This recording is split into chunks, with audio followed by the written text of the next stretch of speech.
Welcome to Motorsport Coaching, the podcast for racers with racers. Miss Motivate can help get you to the next level. Every episode, she talks to the best racers of today and those that can get you there. She'll help you get better. Racing news. At fitness, nutrition, sports psychology, sponsorship, social media, public relations, and media training. Connect with Miss Motivate at motivatetraining.com.au. That's MOTIV, 8, training.com.au. And now, to help get you to the next level, Miss Motivate herself, Belinda Risley. Hello, crew, and welcome to episode 151 of the Motorsport Coaching Podcast. I am your host, Belinda Risley, founder of Motivate Training and Management. And over the next couple of weeks, we're going to be focusing on developing your brand. So today's special guest is Rebecca Jane Singh. She's a graphic designer. She's based in the southwest of Sydney, and what her forte is sourcing unique products to make your brand, gifting, and events memorable and surprising and delighting your customers/sponsors.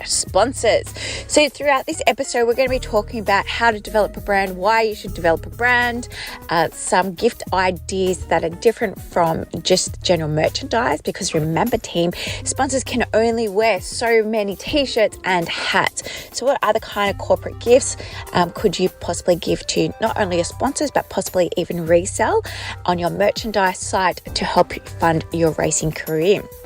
Today's, or over the next couple of weeks, the download is going to be 10 steps to building your brand. And so it's a free checklist. It's available on the show notes. So just race over to your preferred platform, go to the show notes and access those 10 steps of building your brand.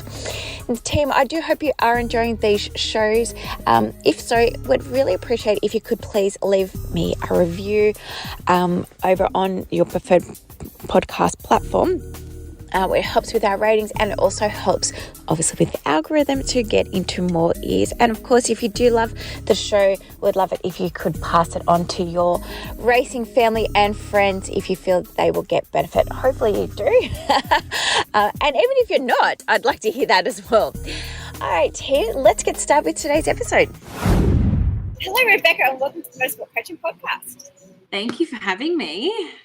Well, I recently connected with you through Instagram after hearing one of your other podcasts regarding branding. So I thought you'd be a fantastic expert to get onto the show and talk to us all about things that you love branding.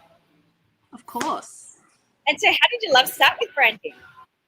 Well, actually, I first started out as a photographer. So when my daughter was a toddler, I've always been involved in graphic design, and then I started out doing logos and things, and then it sort of slowly morphed into making merch and doing more tangible branding rather than just digital branding from there. So I think I've just always been creative in that way. That's right. You like the creative side. Fantastic. So what did you love about photography, and what made you go from photography into it? I actually did photography in high school in my HSC, and I really, really enjoyed it. And then I saved up, bought my first DSLR camera, and before I'd even started a business, I had a couple of people sending me messages. I was just posting content, photos I'd been taking, like nothing fancy. And then I had a few people send me a message and, ask me if they could pay me to take photos of them. And I was like, oh, well, maybe I could start a business. I was like, maybe I'm good at this. Yeah, which is fantastic, because a lot of our listeners are also upcoming photographers as well, and they're always wanting to try and learn new tricks and tips about starting. So it's great to hear though you started with photography, but then it's evolved through that creativity into something else. And so after photography, you're earning some income. It was fantastic. What made you do? Did you study graphic design, or you just fell into that, or again just your creative flair?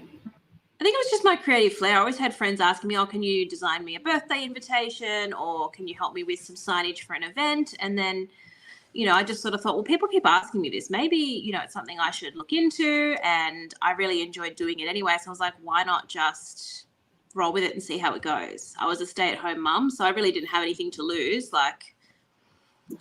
and it just sort of evolved from there. And of course, it's a fantastic role for being a stay-at-home mum because it's flexible, and that you can do it when it was suitable for yourself and your lifestyle. So you now have the best. Yeah. Oh, no, I was just going to say you can just fit it in wherever then, you can work nights if you need to, you can work, days and stuff. And so you now do have your business, Rebecca J's Design. So you do, what kind of services do you provide? Graphic design, but mostly now I still do logo design, but mostly now it's using people's existing branding or helping them refine their existing branding and translate that into apparel, promotional merchandise, client gifts, just all sorts of things. Like I do like tote bags for events and little, branded goodies for businesses to put in their little event bags and things like that. Just I source all sorts of products. Like I don't keep a lot of stock on hand, and I always get some unique requests. Like things like branded air fresheners and that people can add their own fragrances to. Yeah, so I get all sorts of interesting requests. So it keeps it interesting. Yeah, I saw the one last week about your husband's mobile phone cover. Yeah. I know I did. I started those back in March, and then unfortunately my father passed away suddenly while he was on holidays, and put that on the back burner. I'm like, now we can finally roll back into launching that as well. Yeah, they look fantastic.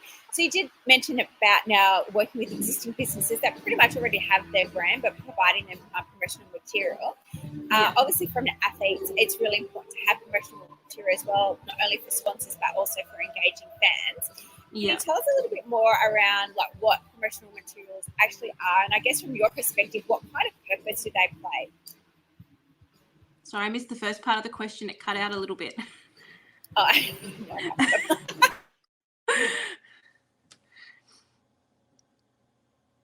I guess when people have already got their establishing brands, what's the importance of having promotional material? Like, what does it take up to the next step? Obviously, it's great for our sponsors, but also from a fan's perspective. I think it creates, once you've got your personal branding and you decide that you want to develop some merch or something like that, or even having promotional material, I think, especially if you've got a fan base or support base, and it adds another element to your marketing because, one, it engages fans, so you're connecting with them on another level other than just them supporting you in what you're doing, but it also, they're wearing your merch. They're also free walking advertising as well, Yeah. People might, like I have my branding on the back of my car, and someone asked me once, does that actually work? And I said, sometimes I've had people tell me, I snapped a photo while I was sitting in traffic behind you and made a note to, take down your details and contact you about XYZ later on. So I think, it's just another element to your marketing as well. It creates an engaging and tangible connection to your fan or supporter base as well, because then they've got another way that they can connect with you and support you. And yeah, it's always like, especially if it's practical things like clothing and things people will actually use. It keeps your brand front of mind. Yeah. So number one, I love car signage. I am that person that would chase you around if I'm after that service, especially because I live regional. So if I see like a tradie, I was like, oh yes, I need you. I've been guilty of it too. That it is a point of difference because a lot of athletes don't actually they don't put it. I think like for an athlete, they should put it on the back of their car, and people go, "Oh, that's pretty cool." And I mean, not from a stalking point of view, but if you stop to go to the shops or something, that they might engage with you and talk about your racing career to date, and you never know, they might come on as a sponsor, but definitely as a fan. Yeah, especially if they've got their own website as well, because that's how you get eyeballs to your website. That's how you can notify people of where you're going to be, racing next or, performing next. Yeah, I'm all big for having a website. I'm like, don't worry about social media, just have your website. Obviously, because you own that and then you can nurture the people list building and everything on that website as opposed to socials. The other thing we just mentioned was like with merchandise. I'm like, there's only so many shirts a fan can wear. That's so true. yeah. So we did mention something quirky and some other things like phone covers and tote bags. But what other like quirky merch could people invest in? So we've done air fresheners for people's cars with QR codes on them that they can scan and go directly, like for example, if you've got a podcast, so they can scan it while they're in their car, go directly to your latest podcast episode. I've done puzzles, mugs, travel mugs, stubby holders. Some people have even asked me to put their branding on underwear, which is very niche and unique. But, you know, we don't judge here. We're just like, sure. If it works for your audience, we're happy to give it a go. If I can print on it, we'll give it a go.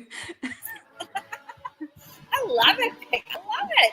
And because again, like I'm saying, you need to be unique and it needs to be true to your brand. We were just laughing obviously at the undies, but Tradie, you know, the company does umbrellas, a lot, socks, all sorts of things. Yeah, and quite often we do like a monthly social media content planner idea that we put out for the athletes. And that's one of the things is like ask your fans what kind of merch do they want. But think outside of the square of, you know, not just T-shirts, hats and beanies. What other cool things? Like, I love the idea of the socks, the key rings, but there's definitely lots of things. I'm a big fan of tattoos because I know like little kids like the tattoos. Oh, yeah. But there's definitely lots of different things. Now, going back to the beginning, you talked about having an established brand. Do you have some pointers about starting off establishing a brand? Like, again, a lot of our listeners are just new to motorsports and starting to build themselves as a business owner. So all these words about brand and having logos and websites sometimes can be a little bit foreign. But just going back to the basics of like, do you have some general pointers about coming up with colour concepts or ideas around logos? So I think the most important thing when you're developing a brand is to ensure that you start with the right foundations, because a lot of people start off when they're building a brand and they think it's only about the logo and the visual aspect of that. So I think ensuring that you have the right foundations, so nailing down something that's really important to do before you even develop a logo, choose your colors, is nail down your customer avatar. Know who your customers are, who your audience is, who that you are trying to target with this branding, who is most likely to be attracted to it, because that's going to help you develop the visual aspect of it. Like Canva and things like that can be great for starting to develop your visual aspects if you don't have the budget for a graphic designer, but doing the work beforehand so you know what who you're targeting will help you nail down that visual aspect as well. So, you know, for example, like certain colors have certain psychology to them. Like blue is a color that, you know, means it sort of implies trustworthiness and stability and things like that.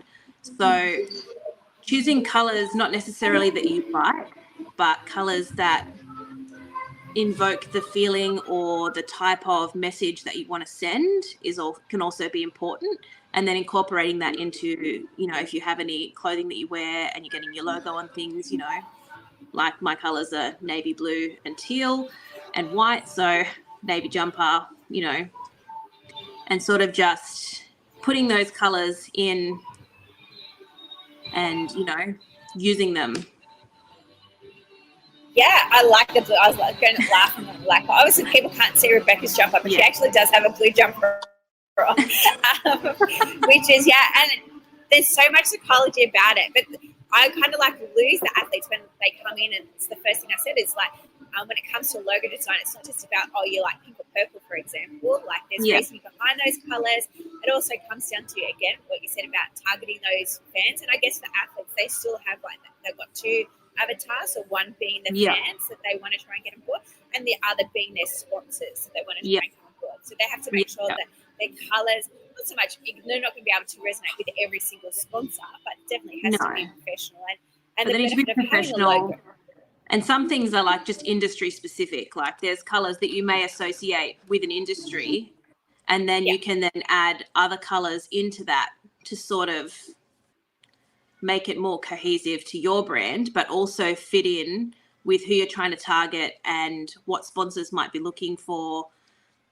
Like having once you do have your branding established, even just having, like, for sponsors, having a professional document that has your branding, guidelines of how to use your logo, what formats and sizes that you prefer it to be displayed in. So they have a guide when you're looking at sponsors and they're looking at that, they're going to be like, this person is professional. They've really done their homework. They know who their customer is. They're going to be more likely to invest in you as a brand and as a person if you already have all the foundations nailed down, because you've done half their homework for them. Because a lot of the time, sponsors will, if you don't give them any guidelines to run with, they can tend to just do whatever they think is best, which might not necessarily align with you or your brand or be in the best interests of you.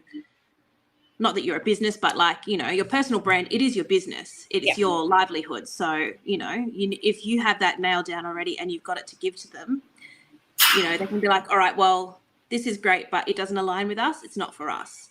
And it sort of cuts out a lot of the faffing around, I suppose, when you're sort of engaging with sponsors in that aspect.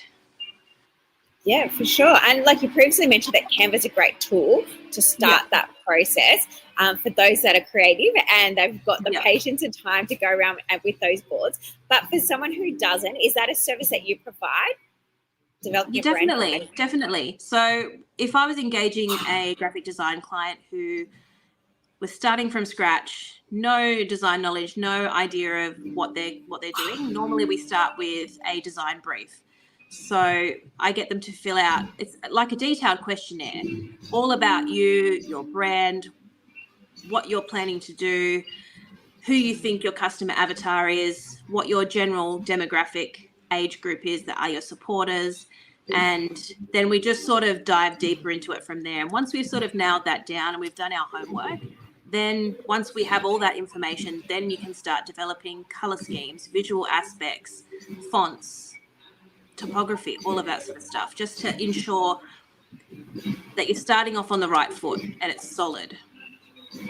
Yeah, and having all that information really helps also with your social media content creation because it's easy then to plug that into Canva and have your colours all preset, or even whatever kind of graphic design tool that you want to use, Adobe, that was the word I was trying to think of, that you want to use if you're that creative, that once it's established, it's then, and then, yes, it can change over a period of time. You might want to change the shade of red or a shade of blue or anything else, or go from a red to a green.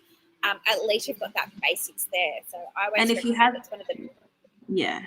I was just going to say, if you have your brand foundation now down and your ideal customer avatar, when it comes to social media and things like that, then you've already got your basis for forming your content pillars for social media. You should already, if you've got your customer avatar now down and your brand foundations are solid, when you're moving into social media and incorporating it with your branding, then you've already got the basis to how you're going to form your content pillars and how you're going to be attracting your audience on social media once that groundwork for branding is done, because it's all interlinked. Yeah, and it's also fantastic basis to build your website. 100%. Because obviously, and your newsletter, like media, you want your audience to be attracted. Consistent.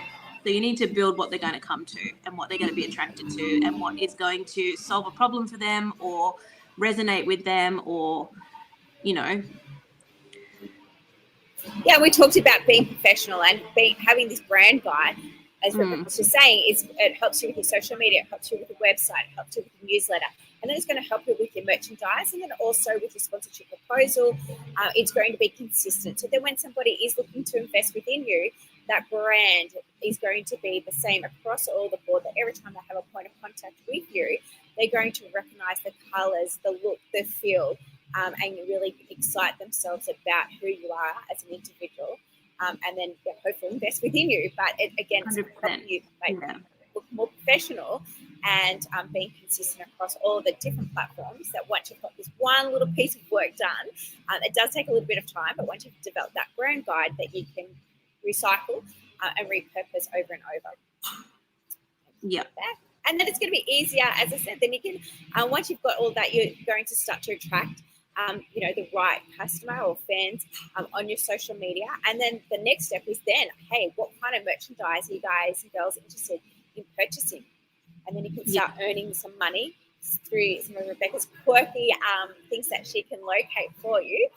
And it's also handy, like if you are engaging with someone who produces merchandise, if you've got that brand guide there and you've got your customer avatar nailed down, then someone who does what I do can look at that and be like, all right, okay, well, here's some options I think you could survey your audience on and say, I think that they might like this, they might find it practical, it fits with your brand, and we can go from there.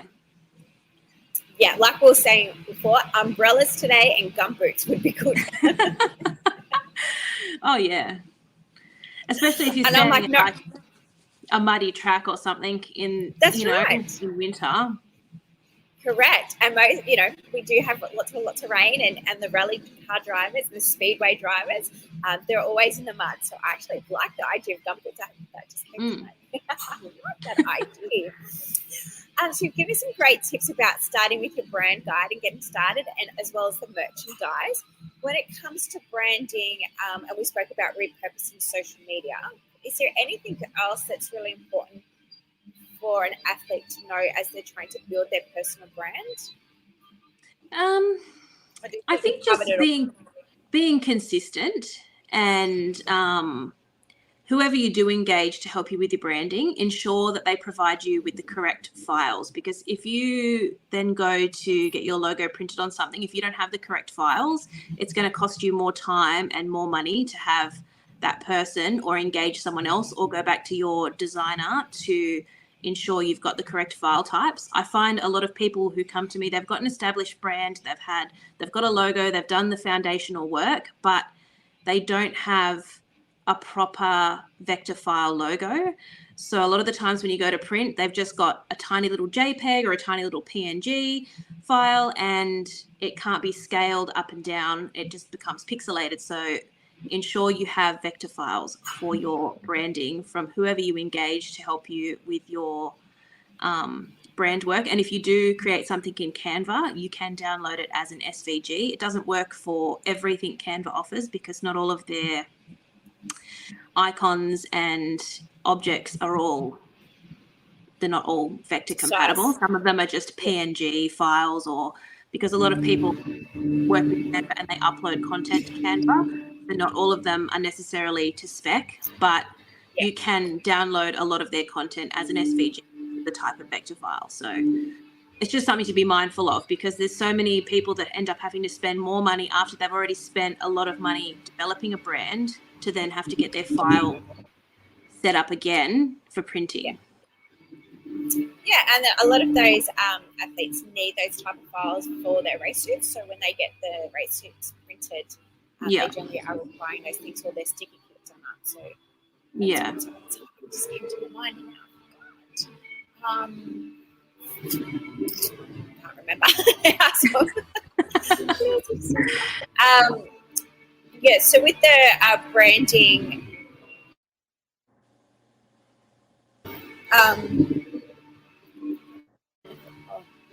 now we're freezing.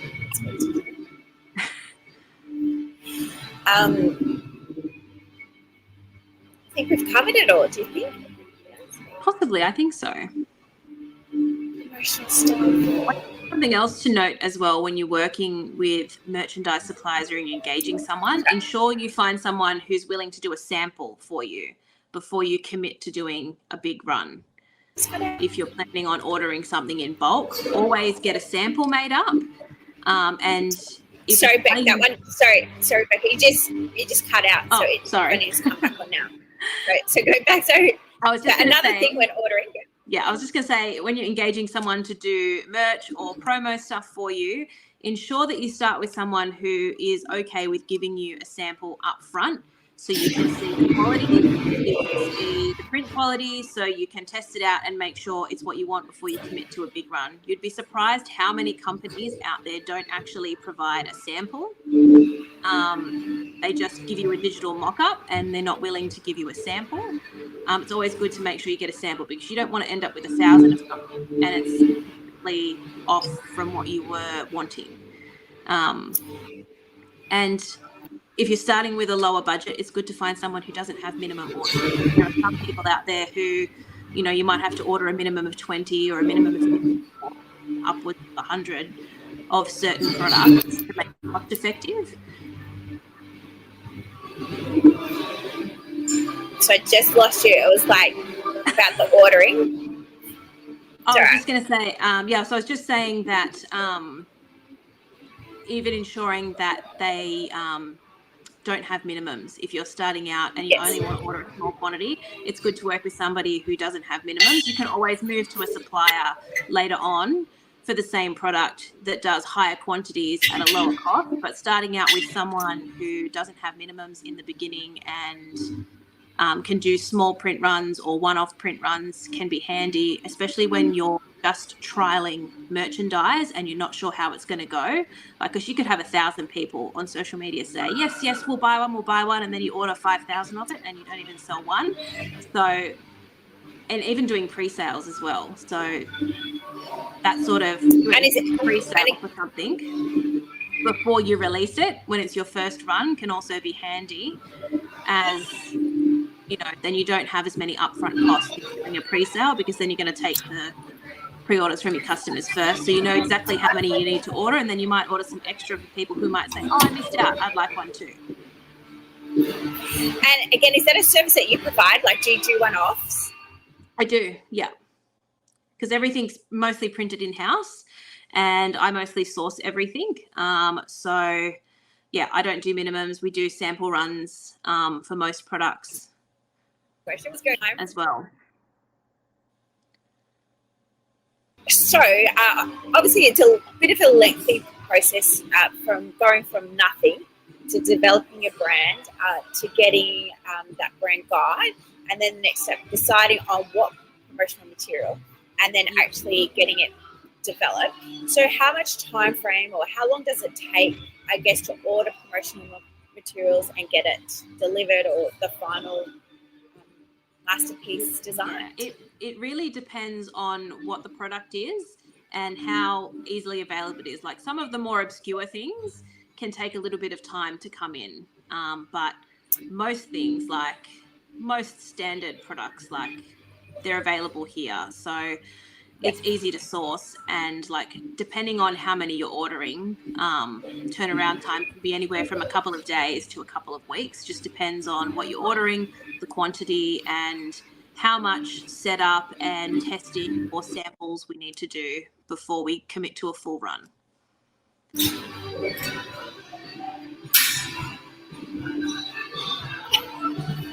Are you there now? Yep. I'm like, I've got full bars. I'm like, I don't know if it's me. If it heard me or not. Yeah, I think we just said that last line. It was, I got most of it until it was like, so leave, or how long it was.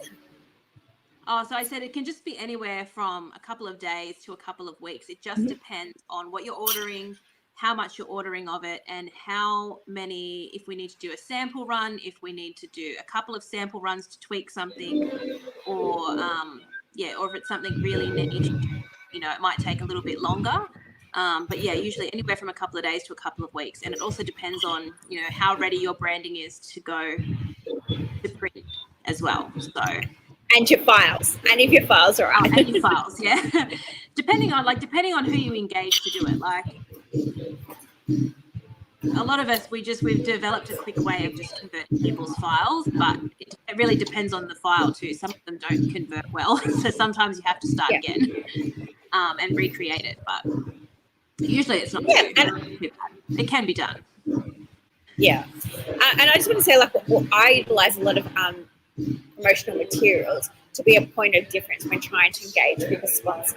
So, obviously you want to try and get their attention, and so just not emailing them, trying to be a little bit more authentic, I guess is the wrong word. But being able to get something to show through my brand, so that they can open up, like, where it could just be a box and it's full of like different goodies, or I like the idea of a pair of socks, get be with some kind of slogan like, you know, I make you feel warm and fuzzy or something, but like with that kind of marketing slogan that can show them, because obviously at the end of the day, sponsorship is motorsport marketing. And so it's about, we want to showcase a sponsor, how we can work with them to better improve their marketing initiatives. So I think that if you can show them your quirkiness or being, again, original with your, you know, contact with them, it's going to help that relationship nurture, but also be a point of difference when they're like, oh, it's not just another sponsorship request. It's like, hey, this person really understands our brand, and they can see how we can work together. So that's 100%. You're making it more mutually beneficial, and you're standing out from everybody else in your niche. Yeah, that's right. So again, that's why I wanted to have you on today's episode, Rebecca, to share everything that you do. And thanks again for your time. Sorry about the rain and the internet, but we'll be fine. Oh, well, thank you for having me on. And so if people want to get in contact with you, of course, I'll put the link to your website and Instagram account. Yeah. But where can they find you? What's the best handle and best account? Rebecca Jane Singh Design. I'm mostly hang out on Instagram, but I'm on Facebook as well. So same across the board. But before we go, I wanted to talk about your fantastic award that you won last week. Oh, thank you. Yes, tell us about that. It's a big achievement. I got the letter that I was a finalist, the email that I was a finalist back in April. And then I bought a ticket to the awards, and I've been a finalist before I rebranded. I almost didn't go to the awards night because my husband hurt his back the day before. So I was actually just going to skip it and stay home because he wasn't very well.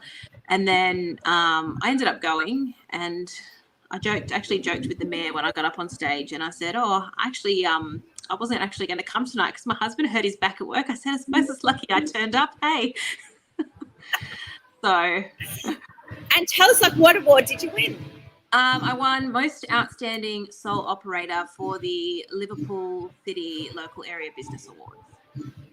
Yeah, fantastic. I'm so proud. I'm so happy for you.